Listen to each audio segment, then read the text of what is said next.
সমগ্র শিক্ষার আয়োজনে আজ অনুষ্ঠিত হল আন্তঃবিদ্যালয় ব্যান্ড প্রতিযোগিতা। উমাকান্ত ইংলিশ মিডিয়াম স্কুলে বসে এই প্রতিযোগিতার আসর। মুখ্যমন্ত্রী এই কর্মসূচি উদ্বোধন করতে উপস্থিত ছিলেন।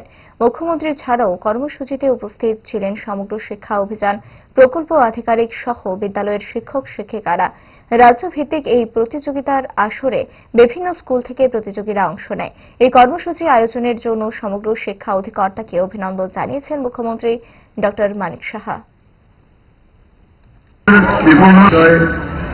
যে এই ধরনের একটা অনুষ্ঠান আমি প্রায়শই বলতাম, আমাকে বলা হয়েছে যে গত কয়েক বছর ধরে এখানে এই ধরনের ব্যান্ডের যে এখানে যে আয়োজন সেটা করে থাকে।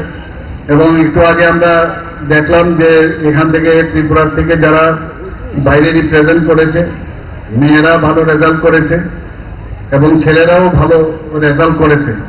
এবং এটা আমাদের গর্বের বিষয়, এরকম একটা রেজাল্ট ব্যান্ড নিয়ে সেটাও ভাবা যায় যে সিলেবাসের বাইরে, স্কুলের মধ্যে পড়াশোনা এগুলো তো থাকবেই, কিন্তু সিলেবাসের বাইরেও খেলাধুলা তো আছে, কিন্তু এটাও খেলাধুলার একটা পার্ট। আমি মনে হয় এই ধরনের ব্যান্ড নিয়ে আপনারা সবাই এখানে এসেছেন। এবং এতে করে আমি আরো যা দেখলাম, এখানে যারা স্টুডেন্টরা আছেন, ছেলে মেয়েরা আছেন, তাদের যে উৎসাহ আমি এখান থেকে দেখতে পাচ্ছি এবং তাদের যে সাজ সজ্জা সেটাও পরিলক্ষিত হচ্ছে।